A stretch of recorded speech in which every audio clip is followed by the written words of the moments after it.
Benjamín, qué bueno volver a encontrarnos. Gracias por compartir estos minutos con nosotros para nuestros televidentes. ¿Qué lo trae de nuevo por Nueva York? Bueno, un gran gusto estar contigo, Sergio. La última vez fue en esos días previos en los que la encuesta se equivocó tan grandemente, porque todos pensaban que Hillary sería la presidenta de Estados Unidos y terminó triunfando Donald Trump. En esta oportunidad me traen dos cosas. Por un lado, presentar un par de libros, uno que tiene que ver con un análisis sistémico del problema de la democracia en América Latina y muy específicamente en Paraguay, y el otro, uno de nuestros grandes problemas, el rezago en materia educativa en un siglo en donde el conocimiento constituye 2/3 de la riqueza del mundo. La semana pasada regresé de Singapur, un país que en el año 65 se vendió a Malasia y que posteriormente decidió convertirse en país. Cuando Malasia le dijo no te quiero más en la federación, invirtió un 20% del Producto Nacional Bruto y hoy es uno de los países más prósperos, ricos y desarrollados del mundo. Acabó con la violencia, con la criminalidad, con los malos gobiernos. Entonces yo creo que esta oportunidad aquí en Nueva York es para reflexionar sobre dos temas: la crisis sistémica de la democracia y por otro lado el rezago en materia de inversión educativa. ¿Qué le importa más al público espectador cuando en tu caso vienes desde tan lejos a una ciudad como Nueva York a hacer una disertación? ¿El tema de la crisis del sistema democrático o la problemática de educación? La educación está en el trasfondo, pero nunca es completamente entendido aún por la sociedad en su real dimensión. Te doy solo un ejemplo. En América Latina el 80% de los padres cuyos hijos no terminan la primaria o la secundaria estuvieron contentos mientras sus hijos estudiaban, con una pobre educación que tenían. Yo siempre digo, si la educación fuera una selección nacional de fútbol y mostrara niveles de fracaso como los actuales, no se salvaría el equipo, el técnico ni la dirigencia.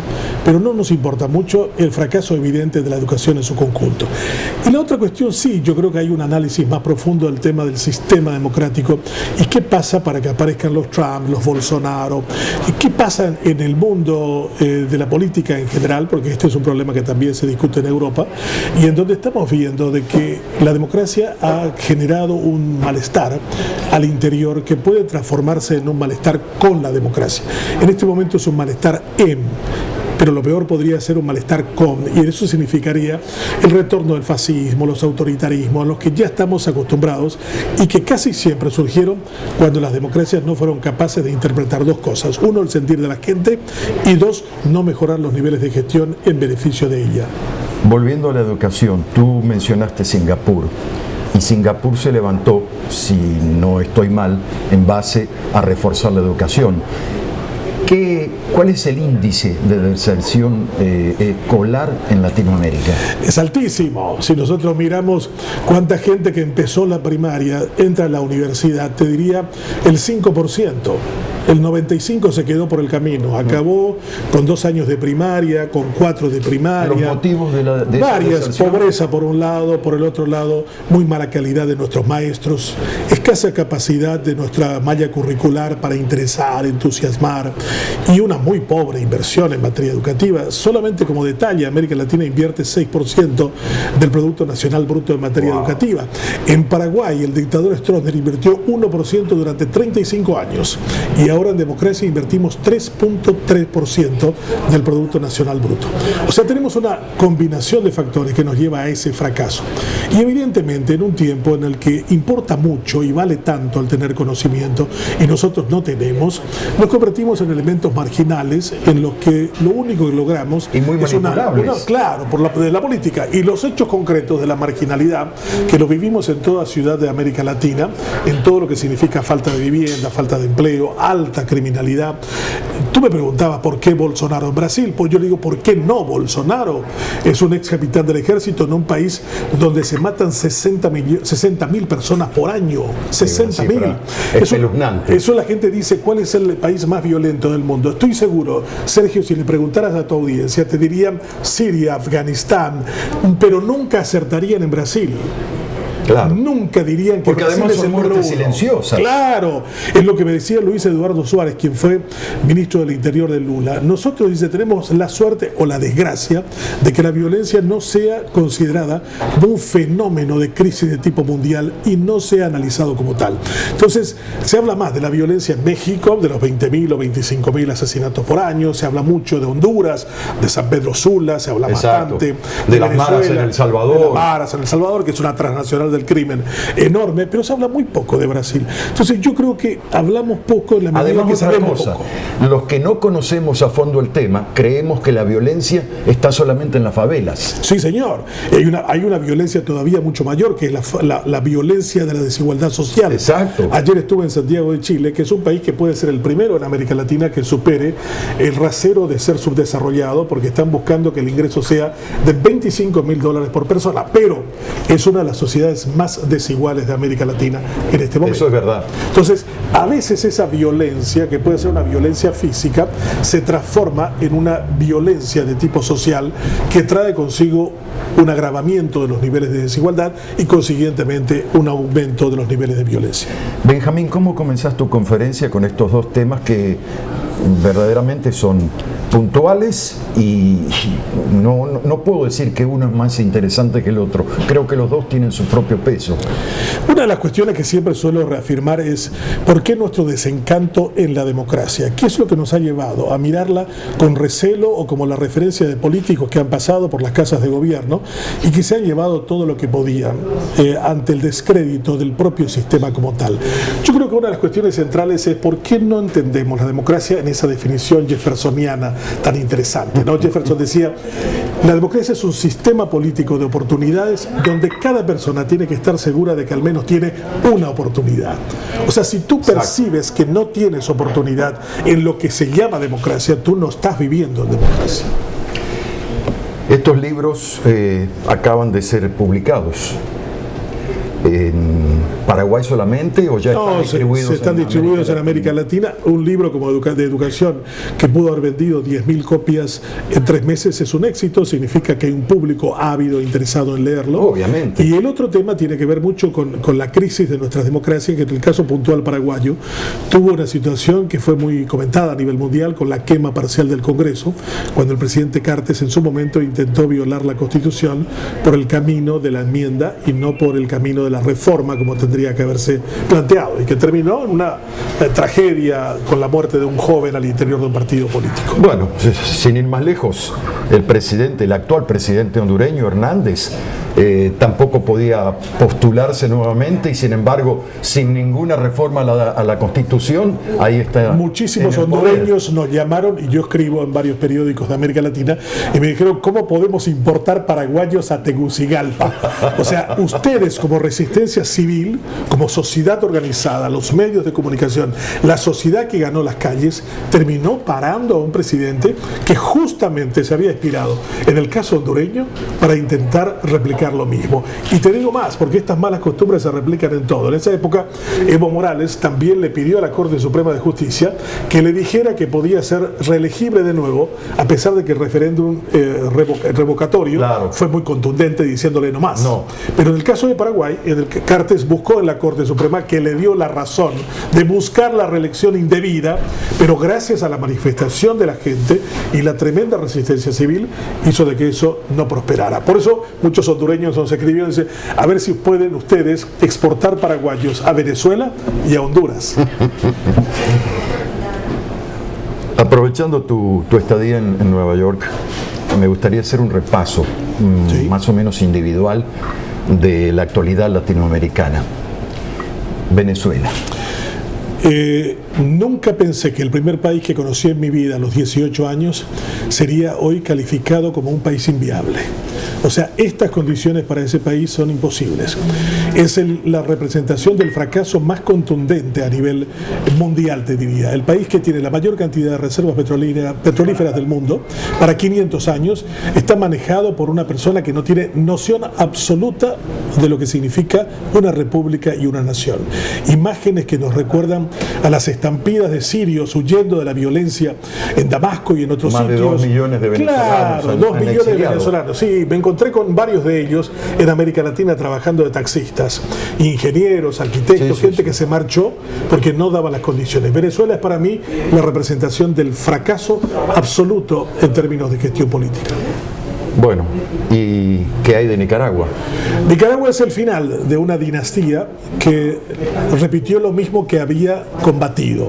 Los Ortegas habían combatido a los Somozas y en este momento los Ortegas son los Somozas. Exacto, ni más ni menos, y la verdad que yo no lo hubiese podido describir mejor y con tan pocas palabras. Un gobierno donde el presidente se llama Daniel y la mujer es la vicepresidenta, ya te explica todo. Sí. Además, sumido en la pobreza histórica, con una necesidad urgente de un Estado que atienda a la población. Pero hay un pueblo que está levantándose. Yo le digo a la gente, miren la resistencia en Masaya, vean lo que está pasando en Managua. A mí me gusta el pueblo nicaragüense. Yo creo que no va a tener mucho margen de maniobra Ortega. Si él cree que reprimiendo no más se va a mantener, creo que al contrario, le van a apretar más la soga en la medida y proporción que no haga una apertura democrática. Hablabas de Bolsonaro. Semanas anteriores pasó la primera vuelta de las elecciones. Sí. O sea, los contendientes con mayores posibilidades era la continuidad del PT, del Partido de los Trabajadores, o Bolsonaro, que viene de la extrema derecha. ¿Cómo es que un pueblo como el brasileño, más allá de esa cifra escalofriante de 60.000 asesinatos del que mencionabas, cómo es que de repente puede depositar su confianza en un candidato que no tiene tal vez todas las cartas credenciales como para llegar a la presidencia? La metáfora de esta campaña electoral ha sido contundente. El político más popular está preso, se llama Lula, e hizo campaña desde la prisión. Y el que ganó la primera vuelta lo hizo desde un sanatorio donde está recuperándose de un cuchillazo que recibió en campaña. O sea, entre el hospital y la prisión está el Brasil. Y qué metáfora tan extraordinaria, un país en el que tiene esta violencia tan tremendamente nefasta. Pero el caso de Brasil, que ellos tienen una expresión en portugués que dice o mayor del mundo, a corrupción do Brasil es un mayor del mundo. Cuando tú ves que alguien puede llevarse 11.000 millones de dólares en el escándalo del Lava Jato y del Petrolao, estás hablando de una cifra que es el presupuesto general de gasto de Paraguay. 11.000 millones de dólares. O uno de los tantos préstamos que el Fondo Monetario Internacional sabe dar a nuestros países. Claro, entonces yo creo que Brasil ha sido el intento frustrado de una nación que quiso presentar una modernidad, pero con un esquema mental de gestión que nos retrotrae a los tiempos esclavistas. Brasil apostó a las Olimpiadas y apostó al Mundial de Fútbol.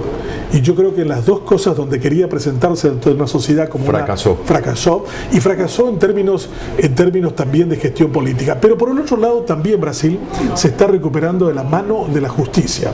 ¿Quién pensaría que un juez como Moro se encargaría de ser el elemento que estuviera limpiando esa cloaca a cielo abierto que es la política brasileña, metiendo a preso a un expresidente, sacando a una expresidenta Dilma Rousseff, que finalmente el electorado brasileño termina castigándola, no eligiéndola incluso ni como senadora en estos últimos comicios?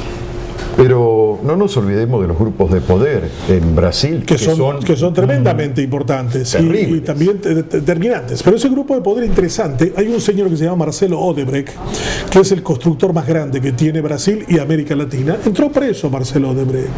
Y Marcelo Odebrecht era tan sinvergüenza que tenía un departamento que se llamaba Departamento de Coimas.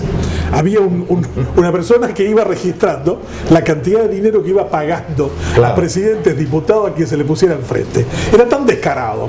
Pero del caso de la corrupción, que es una expresión muy famosa que dice que es un tango que se baila de a dos, la pareja está en prisión Marcelo Odebrecht y está en prisión el señor Lula. Yo sabes que intuyo lo que presiento en la población, en el habitante de a pie de cualquiera de nuestros países latinoamericanos, que no están tan preocupados por el sistema democrático en sí o por la caída abrupta del nivel de la educación de nuestros países, sino más bien de la cuestión de la corrupción. de cuánto se llevaron, de cuánto robaron, de cuánto malversaron, de cuánto malgastaron. Pero esto no es nuevo, ¿o sí? Bueno, no, la corrupción existió, pero ahora por primera vez, para que exista no, corrupción, lo estoy defendiendo, tiene que haber impunidad. Y por primera vez estamos viendo de que, por ejemplo, la gente dijo no más.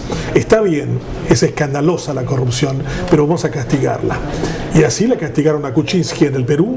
Hace muy poco tiempo pasaron nuevas normas y leyes sobre el tema. Vuelve Fujimori a entrar a prisión.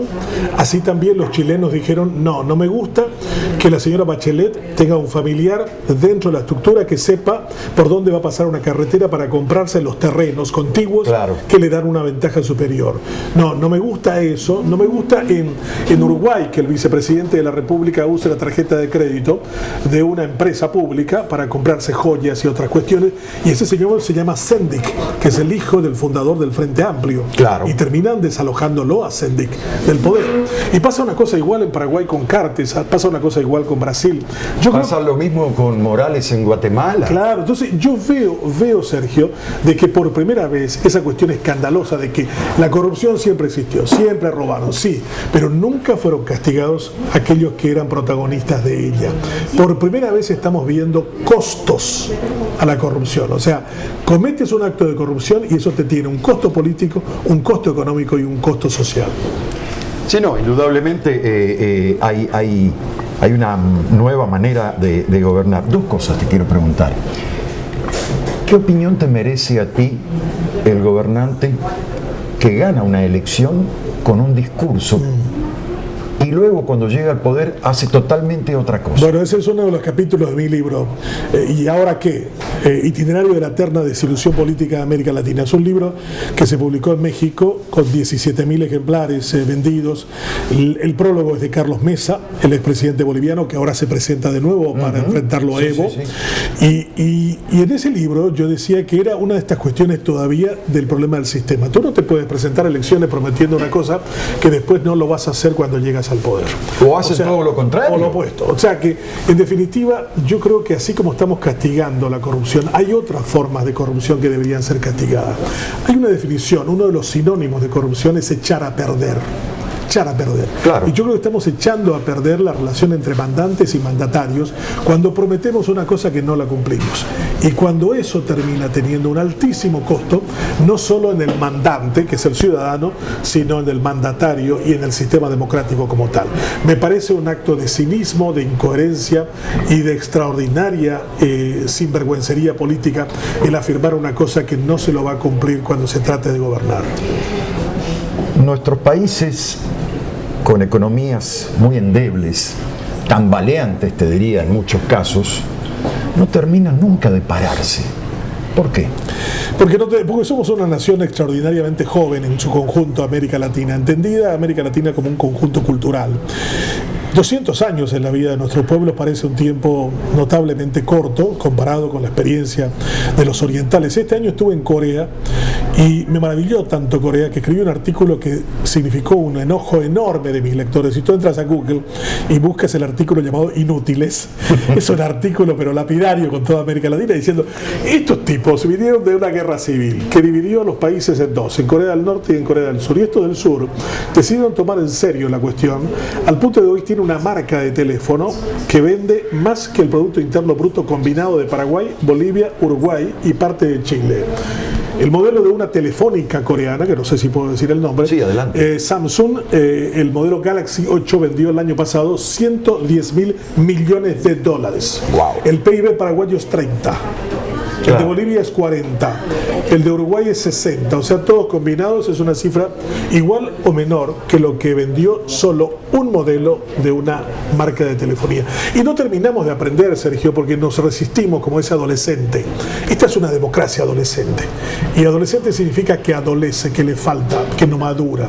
Y nosotros somos como ese chico adolescente que tú le dices, levántate temprano, estudia, no tires tu ropa en el piso, dedícate a leer. Y el otro, el chico se resiste y encuentra... Claro, es rebelde. Y cuando fracasa en el colegio dice, no, el problema no es mío, es con la maestra, que sí, pero, es antipática. Pero vamos también a achacarnos un poco parte de la culpa a nosotros. Nosotros cuando decimos... Nosotros, cuando hablo de nosotros, hablo en nombre del pueblo. Okay. Es decir, yo creo que nuestros pueblos no tienen memoria y repiten errores una y otra vez, y es como una rueda empantanada que siempre está en el mismo lugar y no avanzamos. La democracia latinoamericana es el retorno a la eterna adolescencia. Es el volver siempre al punto de arranque. Yo siempre dije que si Sísifo, ese personaje mitológico, fuera candidato a presidente de América Latina, gana todas las elecciones en todos los países. Porque es el comienzo, es el reinicio de todos los días de la misma cosa. Todos nosotros somos pueblos tremendamente sobrediagnosticados. Todos sabemos nuestros problemas. Sabemos que tenemos que mejorar institucionalmente, tenemos que ser más rigurosos en el sistema del funcionamiento del sector público. También tenemos que controlar mejor al sector privado. Claro. De forma tal a que no termine comprándosele a todos y se convierta en el zorro, en el gallinero. Sabemos todo lo que hay que hacer. En materia educativa también. ¿Quién no sabe que hay que duplicar la inversión en materia educativa? ¿Quién no sabe que hay que pagar mejor a nuestros maestros? ¿Quién no sabe que hay que mejorar la infraestructura física de nuestras escuelas y colegios y universidades? Pero ¿estamos haciendo lo que debiéramos? Por eso digo, somos una eterna adolescencia. Reiteramos una y otra vez lo que habría que hacer, pero nos resistimos a llevarlo adelante. Me quedo con ese ejemplo del muchacho que reiteradas veces le daban el consejo que hiciera, que estudiara, que ordenara, y que si fracasaba la culpa era del maestro. Sí, a nosotros nos pasa lo mismo. Sí, cuando nuestros gobiernos no encuentran un norte como para llevarnos a buen puerto, terminamos diciendo, no, este no sirve, hay que cambiarlo. ¿Te acuerdas? Y nos vamos de lo blanco a lo negro, o de la derecha a la izquierda, claro, o del centro a... No, yo siempre digo, la gente dice, no, pero no progresamos porque Estados Unidos se encuentra cerca. Yo le dije, para los singapurenses, que son en total 5 millones de habitantes, que tienen 642 kilómetros cuadrados de territorio, les importó muy poco eso. Ahora es el centro financiero más importante del mundo, ahora es el número 1 en materia de educación, le está enseñando a los norteamericanos cómo mejorar su currícula en materia de matemáticas, porque son número 1 en ese tipo de conocimientos. O sea, ese país no estuvo quejándose siempre de que vivo cerca de Estados Unidos, me jode esto, aquello. Yo creo que esos pueblos terminaron diciendo qué es lo que sabemos, qué es lo que conocemos, y sobre esa base construir cosas mucho más importantes que la que tenemos. Yo cuando viajo a América Latina y me voy a los sitios arqueológicos de Polanco, en el sur de México, y veo lo que fueron capaces de construir los mayas 500 años antes que llegaran los españoles, digo, si fueron capaces de construir una civilización tan portentosa, tan compleja, ¿cómo diablos no pudimos sobre esos conocimientos seguir mejorando nuestros niveles de capacidad para construir cosas más complejas aún que eso? Volviendo al presente, volviendo a la situación actual de Latinoamérica, una elección en cualquiera de nuestros países se gana dividiendo a la sociedad, se gana infundiendo el miedo, el odio, el rechazo hacia determinado personaje político. Sergio, hay dos fuerzas únicas que mueven a los seres humanos, el amor y el odio. Aquel que echa mano a cualquiera de los dos y lo hace bien, termina conquistando el poder. Gandhi y Mandela son el ejemplo de amor, y del odio tenemos a Hitler, que llega al poder con el 33% del apoyo de los alemanes, usa toda la parafernalia del discurso nacionalista, del fracaso de la Primera Guerra Mundial, y lleva a un holocausto, no solo del pueblo judío, sino de gran parte de la población mundial. Exacto. Entonces yo considero que una de las cuestiones es que preparemos a la gente para saber distinguir el fascista del no fascista, del demócrata del falso demócrata. O sea, si tuviéramos criterio y juicio para saber distinguir aquel que es un embaucador, ya sea de derecha o de izquierda, y nos pueda demostrar aquel que realmente se compromete con un pueblo a llevar adelante un proceso democrático, y siendo él el principal ejemplo, porque acá tenemos un problema grande. Los demócratas son muy buenos hablando, pero son muy malos viviendo la democracia. O sea que hay una expresión que me gusta mucho repetir: nosotros somos un pueblo católico no evangelizado, y usando esa expresión yo diría, nosotros somos un pueblo demócrata pero no asumido. asumimos la democracia como sistema de responsabilidades. Y me gusta mucho la palabra responsabilidad, res de cosa, pondere de valorar. Exacto. O sea, no valoramos la democracia como un territorio de las oportunidades de Jefferson. En otras ocasiones yo te hubiese tal vez rebatido parte de lo que estás diciendo, porque hubo momentos de nuestra incipiente democracia en los últimos 20 años que necesitamos de un Mesías, Sí. que íbamos detrás de un gran líder que se lo inflaba o se lo iba agigantando cada vez más para que el pueblo lo siguiera, pero ya hasta eso se ha caído. Una de las cuestiones más graves es la pérdida de la ilusión. Cuando tú comienzas a perder la ilusión, y espero que no sea tu caso, yo sigo creyendo que al mismo tiempo que tenemos ejemplos que son un tanto orientados hacia ese perfil, hay ejemplos de reacción ciudadana. A mí me gusta lo que está haciendo la justicia brasilera. Me gusta la capacidad de reacción ética del pueblo uruguayo y del pueblo chileno en estos dos ejemplos. Me gusta la presión que están ejerciendo en la Argentina contra Macri, diciendo, está bien, es cierto, lo hicieron mal los Kirchner y hay que castigarlos, pero yo espero de que realmente tu comportamiento como empresario y de tu padre esté acorde a lo que realmente se espera sea una democracia. O sea, vamos camino a democracias más exigentes, menos intolerantes al incoherente, al mentiroso, al embaucador. Y eso es un proceso interesante. A lo mejor en la primera parte... ¿Cuántos años va a tardar ese proceso? Ese es un tema que siempre nos planteamos. A veces los procesos pueden durar tiempos más cortos. ¿Quién hubiera pensado que Singapur en 50 años sería un país más pobre de Haití en el 65 a ser un país de $82.000 de ingreso per cápita, más rico que Estados Unidos? Y va a ser un país cero en criminalidad y cero en corrupción. Y lo lograron en un par de generaciones. Ortega y Gasset decía que una generación dura 25 años. O sea, siguiendo a Ortega, serían en 2 generaciones los singapurenses hicieron un país con estos estándares. Tú dices, ¿y cuándo lo vamos a hacer? El día que nos decidamos hacer la democracia en serio, no esta democracia que juega a lo ritual, a la cuestión de ir a votar cada 4 o 5 años para después, como Sísifo, volver a desencantarnos y volver a alzar la piedra que se había caído. Pero además otra cosa, vamos a depositar el voto, a sufragar con el convencimiento que determinado candidato nos va a salvar. Sí, ¿cómo no? Y yo creo que la salvación es individual. Bueno, eso es un poco más complejo. Eso implica, Hannah Arendt te corregiría y te diría, no, en realidad tu salvación es la salvación del otro. Cuando Hannah Arendt habla de la alteridad, que es el ponerte en la condición del otro, o sea, te vas a salvar en democracia cuando tu hermano que está tirado en la calle, el migrante que huyó de México y vino a Estados Unidos, cuando te moleste, te preocupe no solo tu salvación, sino la salvación del conjunto. Y yo creo que Hannah Arendt, que era una judía perseguida por los nazis, que termina viviendo aquí en Estados Unidos, hizo esa reflexión con un concepto nuevo, un concepto que yo lo escribí hace poco tiempo diciendo, ¿qué es la alteridad en la democracia? Y la alteridad es el sentido del servicio. Y lo más interesante, que me contaste que estuviste con Bergoglio, conversaron durante 1 hora y media Obama con Bergoglio y le preguntaron después a Obama de qué hablaron, y dice del amor. ¿Pero del amor en qué? En el sentido del servicio. Claro. ¿Por qué? Porque la condición del servicio, el que hagas tú como presidente, como legislador, como policía, como periodista, esa es la entrega del amor en el otro, porque lo estás haciendo no para que te beneficies tú, sino para que se beneficie la gente. Claro. Muy buena definición. ¿Qué va a pasar en México próximamente con López Obrador? Yo viví en México, tengo una hija viviendo en ese país, y un día visitando la casa de ella me encontré con que una persona que cuidaba el edificio vivía en un subterráneo debajo de los coches que estacionaban en la oficina. Y dije, no pueden vivir ustedes con este nivel de desigualdad, no pueden maltratar en su dignidad a este ser humano con 6 miembros de su familia viviendo en un sitio que es absolutamente indigno para un hombre. Después una persona, uno muy rico de México, uno de los hombres más ricos de México, me invitó a comer en Polanco y le dije, tienes 18 guaruras, que le dicen así a los guardaespaldas, ¿dónde comerán ellos? Eso no es mi problema, Benjamín. Claro. Buscarán algún lugar donde haya taco para comer. el restaurante que entramos, el plato salía $250.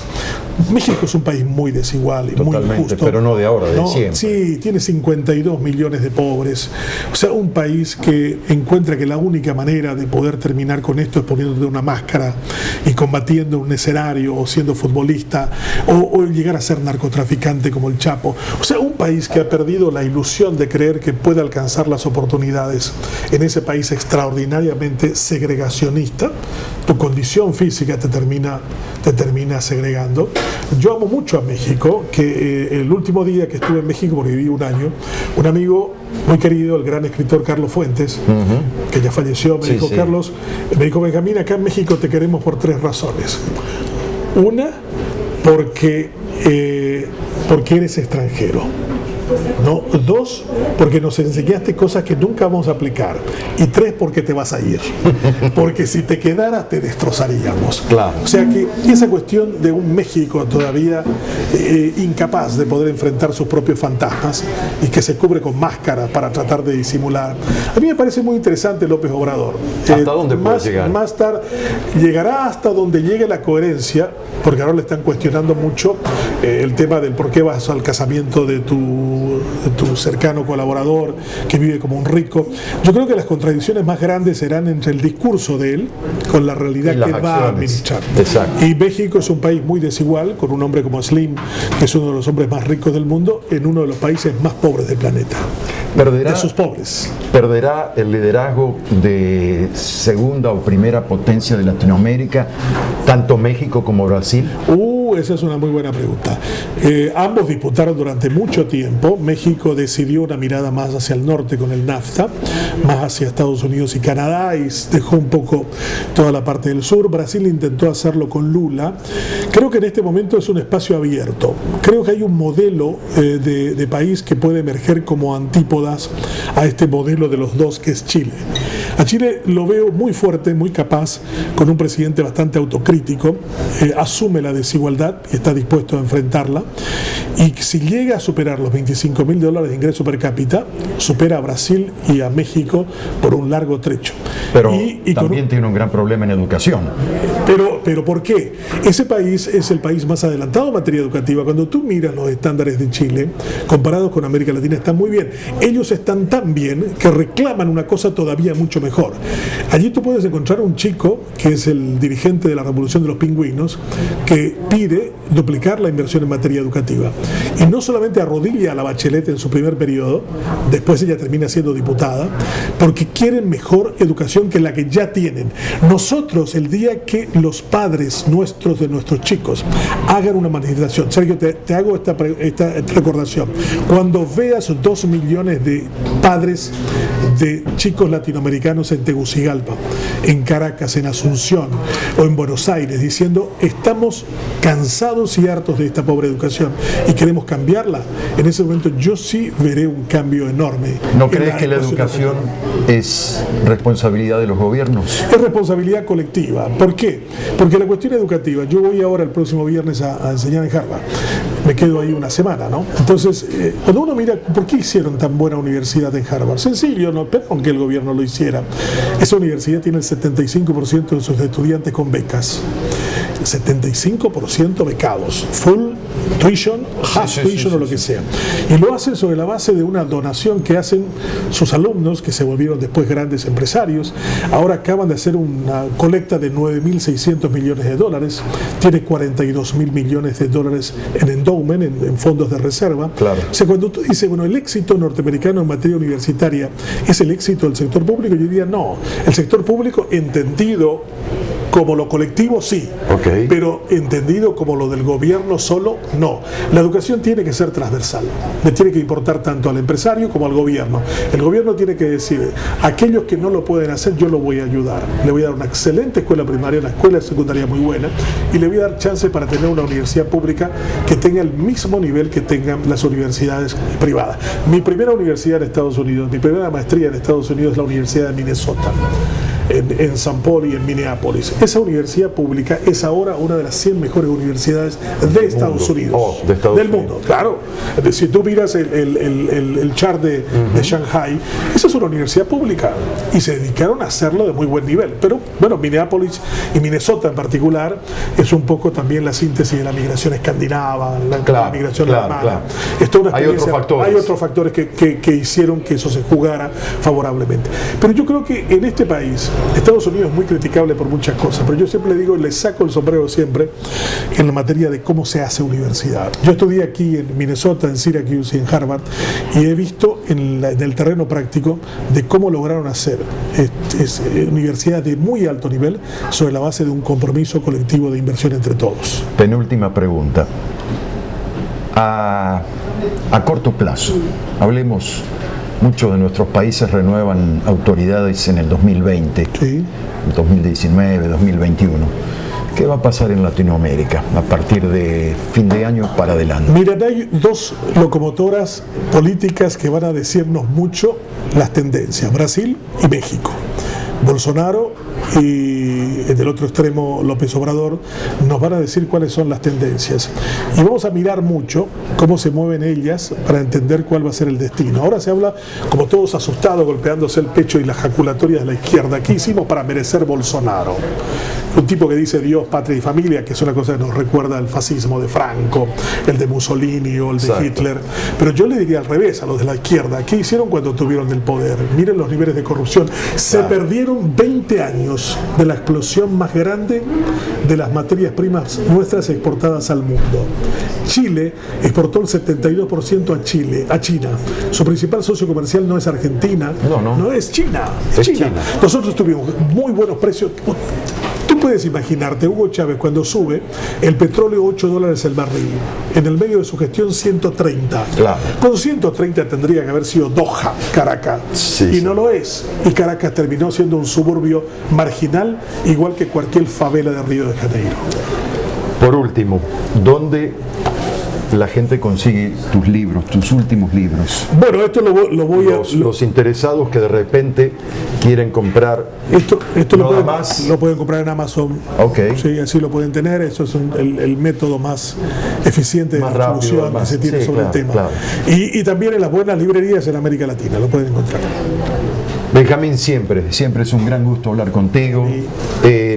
Empoderarse de definiciones exactas, conocer estadísticas, cifras y también las vivencias que nos podés transmitir debido a tus viajes, a tus conferencias. Una muy linda estadía en Nueva York. Gracias a ti, Sergio. Siempre es un renovado placer. Siempre le digo, mis amigos, he tenido, cuando te conocí, una de las entrevistas más inteligentes que tuve en aquel encuentro en Nueva York, en Manhattan, y esta es la segunda oportunidad. Así. Todavía en la misma línea. Te noto un poco pesimista. No es que eres pesimista. Eras un poco optimista la última vez. Ahora te veo como que esta caja de Pandora, tómalo por el lado. Te voy a contestar. Mientras hay vida, hay esperanza. Sí, señor. Y hay que continuar.